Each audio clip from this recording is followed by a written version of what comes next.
Marriage అయింది కదా మీకు? యా ఐ డోంట్ నో, అంటే మీ పర్సనల్ లైఫ్ అడగడం ఐఎమ్ సారీ, బట్ ఏంటి మీ పర్సనల్ లైఫ్ సిచ్యువేషన్ ఏంటి ఇప్పుడు ప్రెసెంట్?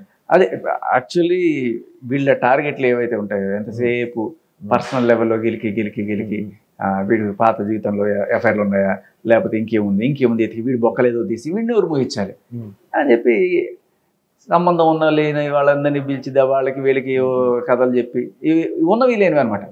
మీడియా ముందు కూర్చొని ఆరోపణలు చేయడానికి ఏముంది, ఏ ఆధారాలు లేకుండా నోటికి వచ్చిన మాటలు మాట్లాడుతుంటారు అనమాట. కొంతమంది అమ్మాయిల పేర్లు తీసుకొచ్చి వాళ్ళ ఫ్యామిలీస్ని బదనాం చేసి ఇలాంటివి చేసుకుంటూ పబ్బాలు గడుపుతుంటారు. సో ఆఫ్టర్ ఈ ఉదంతం అంతా తెలిసిన తర్వాత మీకు అందరికీ నేను చెప్పేది అంటే, keep your personal life personal. అది పబ్లిక్ చేసుకొని దాన్ని ఏమంటారంటే మాంసం తింటే పేగులు మెడలేసుకొని తిరగాల, అక్కర్లేదు. అలా మీ పర్సనల్ లైఫ్ మీ దగ్గరే పెట్టుకోండి, బయటికి ఇవ్వకండి.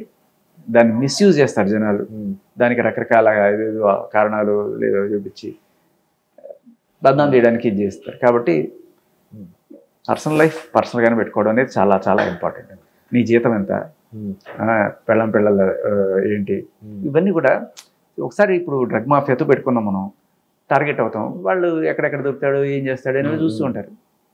జాగ్రత్తగా ఉండాలి. నేనే కదా, ఎవరైనా సరే లైఫ్లో నేర్చుకోవాల్సిన పాఠం అది. వీళ్ళు ఎవరైతే ఉన్నారు, వీళ్ళు ఈ గ్యాంగ్ ఏదైతే ఉందో వీళ్ళ మోడల్స్ ఆఫ్ ఆపరేంట్ చెప్తాను మీకు.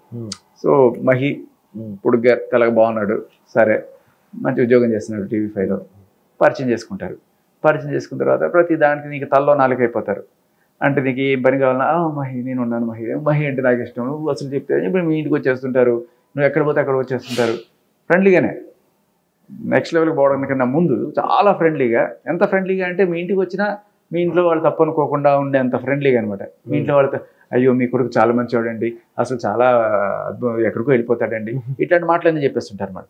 సో మనం కొంచెం ఉబ్బులింగడం అయిపోయి నీ ఫ్లాష్ బ్యాక్లో ఏమున్నాయో, లేకపోతే మీ ఇంట్లో వాళ్ళ గురించో, లేకపోతే అన్నీ ఏదో చెప్పేస్తావు. లేకపోతే ఇంటికి వచ్చి మెల్లగా నీకు తెలియనప్పుడు ఫోటోలు కూడా తీసుకుంటారు, ఇంట్లో ఏమున్నాయి ఇవన్నీ కూడా ఫోటోలు తీసుకుంటారు. సో ఫైనల్లీ ఒక రోజున వాళ్ళకి ఏదైనా డబ్బులు అవసరం పడిందో లేకపోతే ఏదో అవుతుంది, అప్పుడు నీకు మ్యూజిక్ స్టార్ట్ అవుతుంది. ఈ లావణ్య చేసే పని కానీ, ఆ పడాల లక్ష్మి చేసే పని కానీ, ఈ గ్యాంగ్ చేసే పని ఇదే. ఏంటంటే నీ పర్సనల్ లైఫ్కి సంబంధించిన డీటెయిల్స్ అన్నీ గ్యాదర్ చేసుకొని పెట్టుకొని తర్వాత బ్లాక్ మెయిలింగ్ స్టార్ట్ చేస్తారు.